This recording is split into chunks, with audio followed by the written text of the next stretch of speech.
Hello student, good evening. आज ही शाम को हम लोग एक यहाँ पे 12th फिजिक्स का तो एक महत्वपूर्ण फर्स्ट चैप्टर का महत्वपूर्ण टॉपिक यहाँ पे वही पढ़ने वाले हैं। वो टॉपिक आपका कौन सा है? वैद्युत द्विध्रुव की अच्छी स्थिति में वैद्युत क्षेत्र की तीव्रता। भाई बहुत आसानी से हम लोग यहाँ पर वैद्युत क्षेत्र की तीव्रता का फार्मूला यहाँ पे प्राप्त करने वाले हैं। भाई सभी विद्यार्थी ध्यान से देखें और समझने की कोशिश करें कि हम लोग कैसे इसको प्राप्त करते हैं। तो यहाँ पर सबसे पहले लिखते हैं कि माना ए बी एक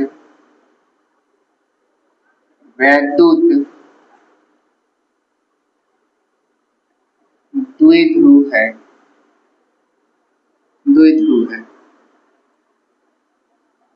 जिस पर बिंदु ए पर -q आवेश व बी पर +q आवेश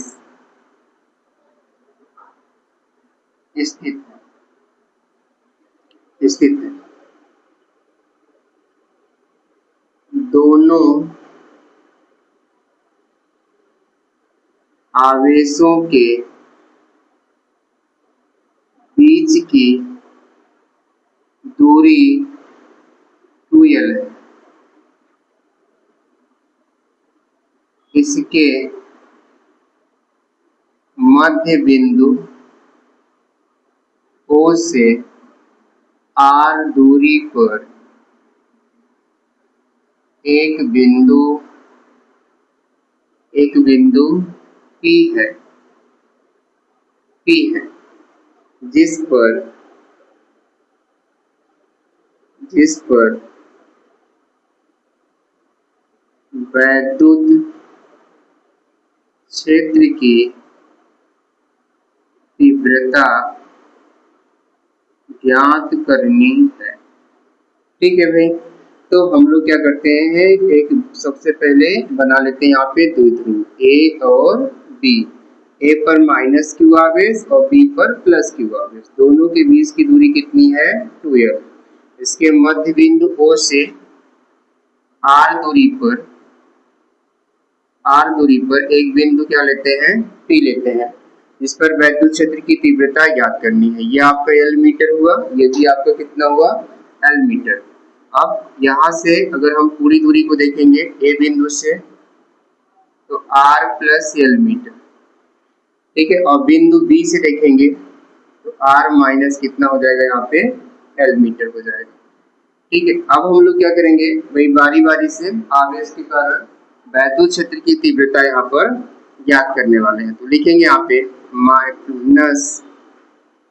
-q आवेश के कारण बिंदु इस पर P पर वैद्युत क्षेत्र की तीव्रता, ठीक है ना, वैद्युत क्षेत्र की तीव्रता क्या हो जाएगा? यहाँ पर 1/E बराबर 1/4πε0 q/, अब देखिए r², तो कौन सी दूरी है यहाँ पे? r + L का होल स्क्वायर। फिर लिखेंगे +q आवेश के कारण बिंदु P पर वैद्युत क्षेत्र की तीव्रता EB बराबर 1/4πε0 q/r - L का कितना? होल स्क्वायर हो गया। अब हम लोग देखते हैं बिंदु P पर वैद्युत क्षेत्र की तीव्रता, तो यहाँ पर E बराबर हो जाएगा आपका E बराबर, अब देखेंगे कौन बड़ा है कौन छोटा है, तो EB जो है वो ग्रेटर है, तो EB क्या लिखेंगे? EB और माइनस कितना EA, क्योंकि ईबी जो है आपका ग्रेटर है काहे से, ई ए से, क्योंकि आपको पता है कि वैद्युत क्षेत्र में आवेश जितना नजदीक होता है उतना वैद्युत क्षेत्र प्रबल होता है, और जितना आवेश दूर होगा वैद्युत क्षेत्र कैसा होगा, दुर्बल होगा। तो यहाँ पर ई बी जो है ग्रेटर है काहे से आपका, ई ए से। यहाँ पे आगे देखेंगे हम लोग, तो मान को रख लेते हैं यहाँ पे, कितना हो जाएगा यहाँ से 1/4 पाई एप्सिलॉन नॉट क्यू बटे आर माइनस एल का होल स्क्वायर, फिर माइनस क्यू बटे 4 pi epsilon not 1/r plus L का कितना होल स्क्वायर। चाहे तो आवेश को यहाँ भी लगा सकते हैं, ठीक है। अब यहाँ से क्या बन रहा है भाई, मेरा कॉमन बन जा रहा है, क्या बन जा रहा है कॉमन, कितना 1/4 पाई एप्सिलॉन नॉट, क्या बन रहा है क्यू बटे 4 पाई एप्सिलॉन नॉट, तो क्या हुआ यहाँ पे r माइनस एल का होल स्क्वायर, और यहाँ बच रहा है आपका r प्लस एल का कितना होल स्क्वायर। क्या लगा लेते हैं हम लोग यहाँ पर भाई, ब्रैकेट को लगा लेते हैं ना, ताकि आपको दिक्कत ना आए, ठीक है। अब भाई हम लोग ऊपर की तरफ देखेंगे यहाँ पे, तो देखिए यहाँ से नोट कर देते हैं क्या हो रहा है यहाँ पे, E बराबर क्यू बटे 4 पाई एप्सिलॉन नॉट, देखिए इसमें एलसीएम ले लेते हैं, कितना r माइनस एल का whole square r plus L का होल स्क्वायर, ये एलसीएम बन गया। अब इसका गुणा इधर और इसका गुणा इधर, इधर करेंगे तो क्या हो जाएगा r प्लस एल का होल स्क्वायर और r माइनस एल का होल स्क्वायर। ब्रैकेट को सूत्र के फार्मूले पे खोल लेते हैं बहुत आसानी से, देखिए क्या क्या प्राप्त होता है। तो ये आपका हो जाएगा r square L square plus 2rl, और इसको जब खोलेंगे साथ में माइनस का गुणा कर देंगे तो माइनस का r स्क्वायर माइनस का एल स्क्वायर प्लस का 2r कितना हो जाएगा ये, और नीचे आपका हो जाएगा r square minus L square का कितना होल स्क्वायर। तो यहाँ पे देखिए आपका r स्क्वायर से r स्क्वायर एल स्क्वायर से एल स्क्वायर कट गया, यहाँ पे क्या गया आपका E बराबर यहाँ पे क्यू बटे 4 पाई एप्सिलॉन नॉट, और ये जुड़ गया कितना हो गया 4rl बटे कितना आपका r square minus L square के खाते कितना 2 हो गया यहाँ पे।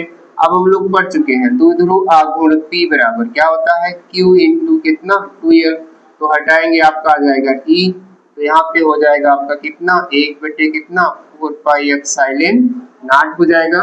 अब इसको हटा देना है किसको 2l और Q को, यहाँ बचेगा आपका 2r और P, और नीचे क्या हो जाएगा आपका r स्क्वायर और माइनस एल स्क्वायर का कितना होल स्क्वायर। अब हम लोग क्या देखते हैं कि भाई ये जो दूरी होती है r की तुलना में इसका l का मान क्या होता है नगण्य होता है, तो एल स्क्वायर बराबर क्या हो जाएगा 0।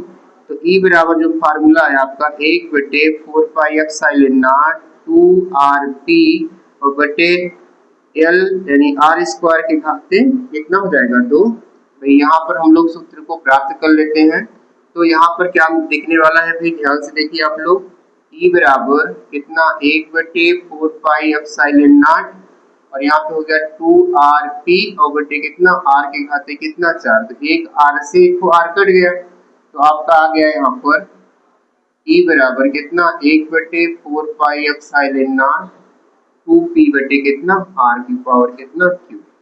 तो ये देखिए हम लोग बहुत आसानी से फार्मूले को क्या किए भाई यहाँ पर सिद्ध कर लिए। भाई हमारे चैनल को सब्सक्राइब करिए, भाई पढ़ने के लिए जुड़ सकते हैं। भाई हमारा पता है राज कोचिंग सेंटर पटवारी में चल रहा है। भाई फिजिक्स के लिए 12th फिजिक्स और मैथ के लिए भाई संपर्क कर सकते हैं। हाई स्कूल में मैथ और फिजिक्स केमिस्ट्री बायो तीनों की क्लास चलती है। भाई यदि आपको मेथड अच्छा लग रहा है तो भाई जुड़ने की कोशिश करें और भाई हमारे चैनल को सब्सक्राइब और फॉलो करें। भाई यदि कोई आपको त्रुटि हो रही है पढ़ने में तो भाई कमेंट में लिखें, हम आपकी त्रुटि को सुलझाने का प्रयास करेंगे। धन्यवाद।